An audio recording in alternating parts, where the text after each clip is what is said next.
Let me start here, Herschel. Let me start here. As you all may know, I saw Herschel was a little unrestrained last week. That's because I wasn't here to check him, but I want to let everybody know. Let me just get some context first. We've been talking about certain people have been talking about civil wars and whatnot in recent times, and I think that we should start with the Civil War when we do talk about the trajectory of modern politics. W.B. Du Bois, he has an excellent book called Black Reconstruction.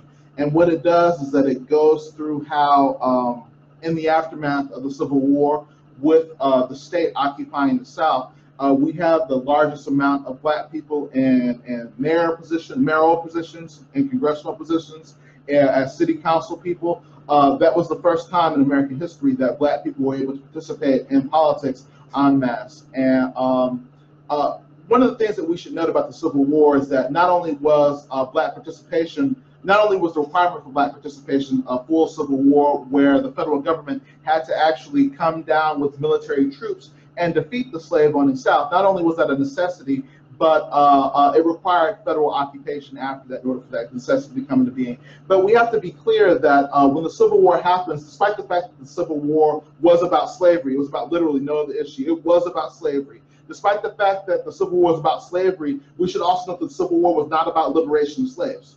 Right, right. Now, that's two different concepts. The Civil War was about slavery, but the commission of the Civil War was not about the liberation of slaves. No,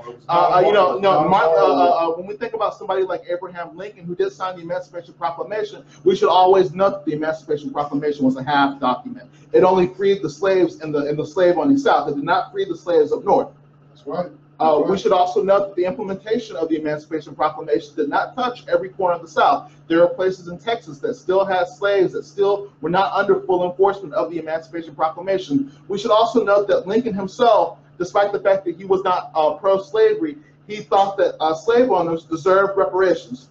Let me repeat that. He thought that slave owners deserved reparations. And not only that, he was very skeptical of Black citizenship. He thought that we were not civilized enough to actually be full participating citizens inside of American society.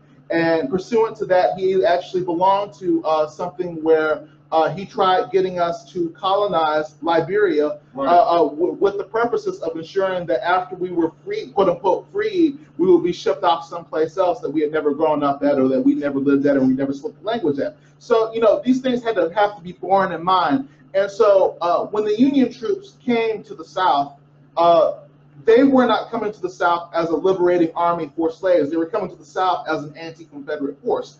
Now, their mission changed. And what changed their mission was the fact that the Black people that they were freeing were more politically developed than the white people that were freeing them. Right. They came to a Black population that was themselves against slavery, that knew firsthand what its horrors were, and were willing to actually join the Union Army to actually fight against their slave owners. They came to what W.B. Du Bois called he noted that what happened during the Civil War was a general strike. We had a whole population of slaves who made up the majority of the population in the South, who made up the entirety of the labor in the South, who made up the majority of the wealth in the South, and those slaves wanted to free themselves. And nobody was going to help them. They knew nobody was going to help them. But when the opportunity came, they were politically developed enough to see that opportunity for what it was, and they were ready to weaponize themselves, and they were ready to fight their oppressors. Now, I say all that to say this. I know it's a nice history lesson, Herschel, but I say all that to say this. It's not clear to me that we have that level of political development right now. If some external army descended from on high, if the angels descended on high with gold M16s and whatnot to destroy our oppressors or whatever, if that happened, it's not clear to me that we would understand ourselves as in bondage and understands ourselves as requiring freedom. And so,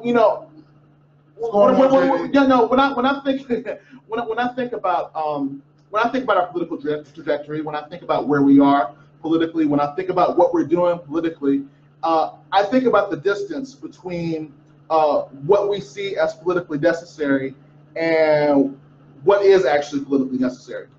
And I just came back from a convention. I'm not going to say who was hosted by or what it was, but I came back from a convention that was, to its credit, it was a very pro-Black convention. It was Black people organizing with each other, intelligent in some cases, radical black people organizing with each other, seeking to organize and seeking to develop techniques with one another, but they were doing so under the rubric of the white supremacist state that we live in. They were doing so under the assumption that there were peaceable mechanisms for redress. They were doing so under the assumption that the things that we do to survive. Now let me know, when we vote, when we make sure that we participate in city council, we make sure that when we try to get into office and get into mayor, when we try to get into the presidency, we're doing these things out of survival. We are not doing them under the assumption that that's going to end mass incarceration. Right. We're not doing it under the assumption that's going to make black people as rich as white people. We're not doing it under the assumption that we're going to get the same access to programs, benefits, or rights. This is just the fact that it's kind of the dual consciousness that black people operate in. We understand that that the civil participation is necessary for our own defense, but we also understand that it's not going to be a component of our liberation. And I think that it is dangerous that we have so many spaces where we are confusing what we do for survival for what's necessary to actually prosper and liberate ourselves. Right. And so, I'm here today, I'm thinking about the duality of black politics. I'm thinking about how how we get the lecture, make sure you stand up for your rights to vote, which you should.